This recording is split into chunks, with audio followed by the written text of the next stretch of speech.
Those two rival families repeated on a small scale the discords of the Montagues and Capulets. Only, with due regard to the civilization of the times, instead of spilling blood, they spilled money. Instead of dead relatives, there had been many lawsuits, long and entangled. They went to law for spite, for resentment, for anger. They kept at law with that obstinate delight in litigation, which is one of the joys of provincial life. And as usual, it was a question of trifles, a stream of water that had taken a wrong direction, an unruly goat that had leaped from the field of one into the field of the other, some obscure and stupid potatoes which, spreading themselves underground, had disregarded the boundaries. Upon this showered legal documents. The lawyers toiled to write in that style of theirs, the last relic of barbarous inventions. Judgments were multiplied, lawsuits grew complicated. The two advocates rubbed their hands for joy, and from the aspect of things, were sure of transmitting as a valuable inheritance those quarrels to their sons. How the enmity between the Pascali and the Derica families had been caused could not be clearly learned. Affirmations varied on one and the other side, but it was a deep and declared enmity. Being neighbors in town and in country, they frequently met, looking askance at each other. The women heard mass in two different churches. If the Derica girls wore blue gowns, the Pascali girls at once put on pink ones. In the municipal council, the Pascali were always conservative, and the Derica naturally radical. That which one did, the other would not have done for 1,000 scudi. Where one went, the other did not appear. And then gossip, evil speaking, complaints, eagerness for scandal, malignity, in short, all that outfit of pleasing things which take place in provincial towns between two rival families. On top all of this, Carlo, the eldest son of the Pascali, and Maria, the second daughter of the Derica, thought it best to fall in love with each other. Love in a small town was not much variety. Usually it begins in childhood, continues amid games of blind man's bluff, is apt to manifest itself in social dancing parties and round games, and is always ratified by the parish priest and the mayor. These loves are recognized, superintended, established, registered in the households' comings and goings, protected by grumbling grandfathers and by priestly uncles. Loves without nerves, without tears, without tenderness and fancies. Something extremely calm and slow. The crystallization of love. But Carlo Pascali had had the incomparable fortune to pass once a fortnight at Naples, which made him look with scorn upon provisional customs, and Maria Derica, at night, by feeble night, had swept over the hapless heroines of Mastrioni, and had envied them in their fantastic passions. Therefore, for these two was required an exceptional love. First, it was a furtive glance, a softly murmured word, yet heard with a singular perception by her who should hear it, a carnation, pink fallen from a balcony by reason of the wind, of course a sudden pallor of his, a sudden blush of hers, by the armed intervention of a rogue of a 15-year-old girl who came with a flat iron to smooth Maria's linen, and of course of the true love at the same time, a note, and a brief reply, a little letter, a long letter, and finally those voluminous epistles of 8 or 10 sheets of notepaper which mark the highest point of the folly of love. Alas, the joy of the young people was brief, and sorrow rapidly arrived to destroy it. They were seen, spied, the news reached their respective papas, and all the thunderbolts of the paternal wrath, embittered by 11 lawsuits, fell upon the heads of the poor lovers. The balcony windows were closed, the bolts were fastened on the terrace door, the carnation pinks on the bush were counted, walks were forbidden, or at least made without previous notice. The hour of going to Mass varied each Sunday, but those two continued to love each other.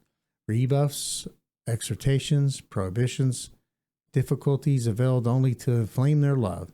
At night in the winter, Maria arose, dressed herself, wrapped herself in a shawl, and in slippers and with bated breath and trembling for fear, descended to the stairs to a window of the first floor.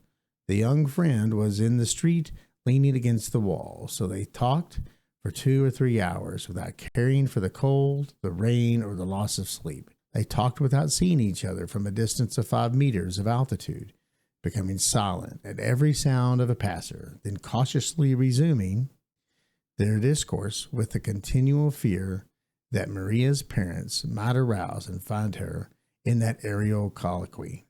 But what did it all matter to them? They had within their hearts sunshine, light, springtime, courage, enthusiasm. If the king had come, they would have not been moved. Instead, the brother of Maria one night, when he could not sleep, arose from his bed and found the door ajar, went downstairs, heard a murmur, and caught his sister in the act. He unceremoniously barred the shutters in the face of Carlo, gave Maria a resounding box on the ear, and brought her to her room. Next morning, the small window on the first floor was walled up. O all ye faithful lovers, who grieve and amid the pains of our thwarted love, imagine the despair of those two. Their letters were no longer legible, for tears blotted the words. Rows of exclamation points that looked like Prussian soldiers under arms followed the daily imprecations against fortune, destiny, fate, and other impersonable beings incapable of resenting them. 1,000 fantastic plans were created, discussed, and then rejected. Carlo would have liked to elope with Maria, but his father allowed him no money, and it would have been difficult to put together the 9 lire and 50 centesimi for the 2 tickets for the journey to Naples.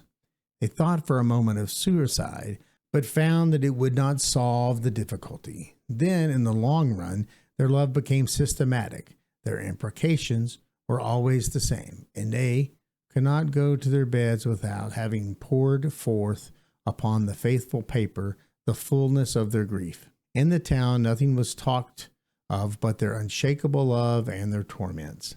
They were the objects of general interest. The Neapolitan arrived. The town folks took him to see the ruins of the amphitheater and related the case of Carlo and Maria. For the young people, flattered in their amour propre, assumed the behavior fitting to their circumstances.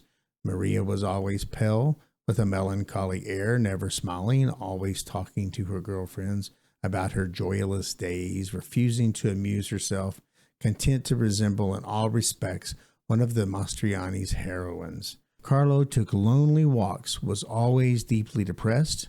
At balls, he never moved out of the corner, content that they murmured around him. Poor young man, that unfortunate love affair saddens his life.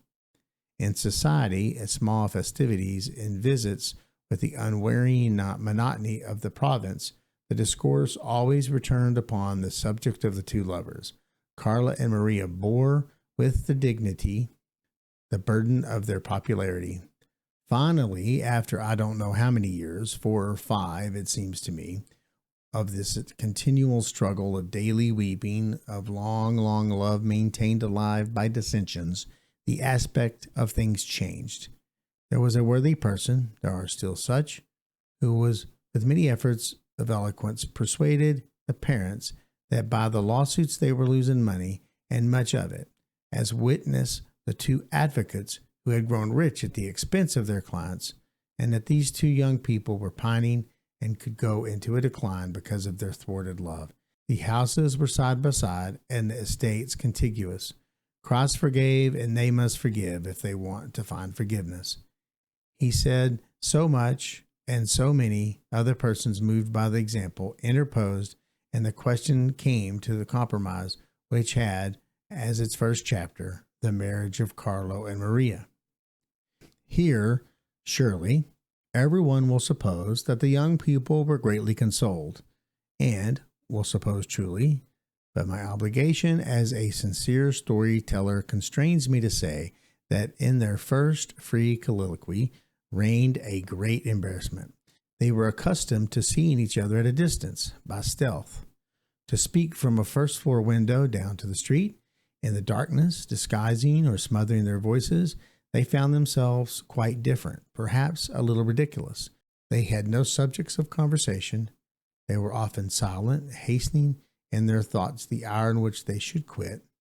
There were no more imprecations and tears to be mingled with the ink. They no longer wrote to each other. Everything was free, smooth, and easy for their affection. They were not obliged to think of subtleties by which to evade the vigilance of their elders.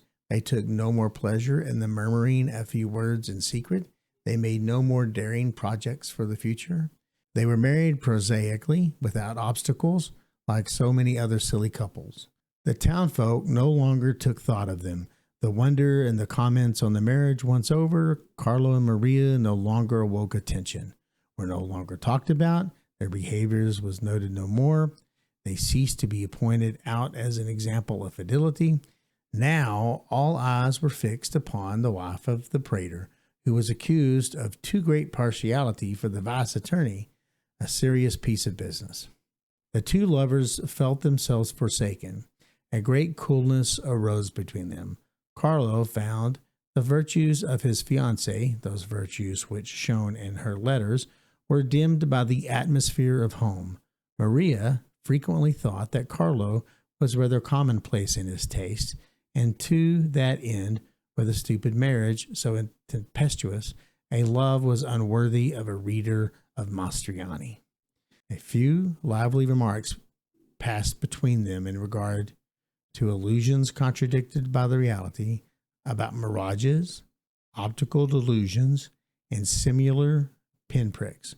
A quarrel ensued. Then they came about daily. One evening, Maria said with an irritated tone, "Carlo, let us leave it off." "Let us," he replied without hesitation, and the next day he set off on a journey for the improvement of his mind. Maria went to Naples, to the house of a cousin, to fish for a heroic husband.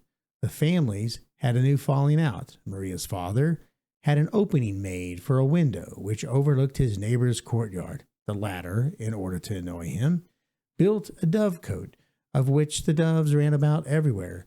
Immediately there was a summons, a second, a third. The lawsuits began again. And this time, the advocate said, smiling, without any hope of compromise. This has been a Provincial family feud, written by Matlide Serao, published in Short Stories, a magazine of select fiction, Volume 9, 1892. Narrated by Conan Stewart. Tells Reawakened on YouTube.